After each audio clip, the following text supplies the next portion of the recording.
નમસ્કાર દર્શક મિત્રો, હું વિવેક કલોલા આપ સર્વેનું યુટ્યુબ ચેનલમાં હાર્દિક સ્વાગત કરું છું. મિત્રો 120 ગોલ્ડન રૂલ્સ ઓફ ઇંગ્લિશ ગ્રામરની જે આપણી સિરીઝ ચાલી રહી છે તેની અંદર આજે આપણે રૂલ નંબર 87 એટલે કે 87મો રૂલ જોવાના છીએ. અને મિત્રો આ રૂલ છે બરાબર છે, બહુ જ ઇમ્પોર્ટન્ટ છે એટલે ખાસ જોજો. મિત્રો આ જે રૂલ છે એ પીડી વિશે છે. પીડી એટલે પોઝિટિવ ડિગ્રી, બરાબર છે. શેના વિશે છે? ડિગ્રી વિશે, પણ કેવું? પોઝિટિવ ડિગ્રી વિશે છે. મિત્રો ઇંગ્લિશ ગ્રામરની અંદર આપણે 3 ડિગ્રીની ચર્ચા છે, બરાબર છે. પોઝિટિવ ડિગ્રી, કમ્પેરેટિવ ડિગ્રી અને સુપરલેટિવ ડિગ્રી, પીડી, સીડી અને એસડી, બરાબર છે. મિત્રો હવે એક ખાસ વાત કે તમને ડિગ્રી આવડવા માટે શું આવડવું જરૂરી છે, બરાબર છે. તમારે આ 3 ડિગ્રીની અંદર, બરાબર છે, મહારત હાંસલ કરવી હોય, બરાબર, તો તમને એડજેક્ટિવ આવડવું જરૂરી છે.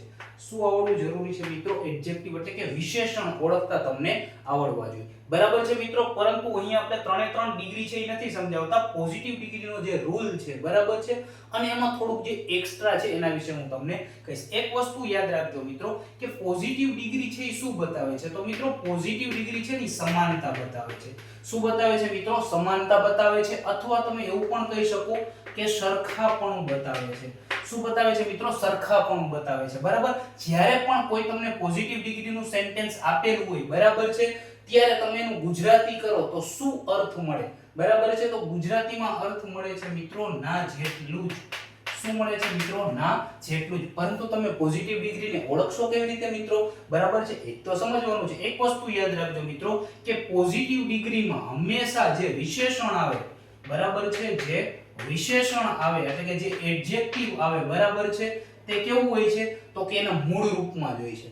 તેના મૂળ રૂપમાં જ હોય છે. એટલે કે વિશેષણનું જે મૂળ રૂપ હોય, બરાબર છે, જે પ્યોર ફોર્મ હોય ઓફ એડજેક્ટિવ, એ જ આપણે પોઝિટિવ ડિગ્રીની અંદર વપરાય છે, બરાબર. અને પોઝિટિવ ડિગ્રી છે, બરાબર, એને ઓળખવાનું કેવી રીતે? તો એક વસ્તુ યાદ રાખજો મિત્રો કે જે પોઝિટિવ ડિગ્રી છે એમાં જે વિશેષણ હોય, બરાબર છે, એની પહેલા પણ એજ આવે છે અને એના પછી પણ એજ આવે છે. પોઝિટિવ ડિગ્રીમાં જે તમારું વિશેષણ હોય છે એના પહેલા પણ એજ આવે છે અને એના પછી પણ એજ આવે છે.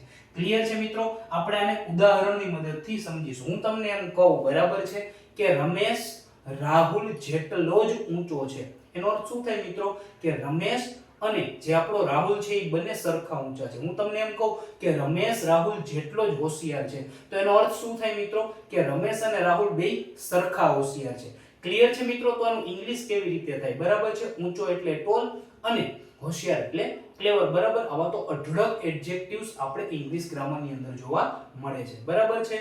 તો આપણે એક ઉદાહરણ છે એ લઈને આને સમજીશું, બરાબર છે. એક ઉદાહરણ તરીકે આપણે એવું લીધું કે રમેશ રાહુલ જેટલો જ ઊંચો છે, તો આનું ઇંગ્લિશ શું થાય? Ramesh is as tall as Rahul, બરાબર છે મિત્રો. Ramesh is as tall as Rahul, બરાબર છે. એક્ઝામ્પલની મદદથી આપણે સમજીએ કે Ramesh is as tall as Rahul, બરાબર છે. તો મિત્રો તમે અહીં જોઈ શકો છો, બરાબર છે, કે as અને as અને વચમાં જે આ ટોલ છે, બરાબર છે, વિશેષણનું મૂળ રૂપ છે. ટોલ છે એ શું છે? વિશેષણ છે. એટલા માટે આ ડિગ્રી છે એ પીડી છે, પોઝિટિવ ડિગ્રી છે.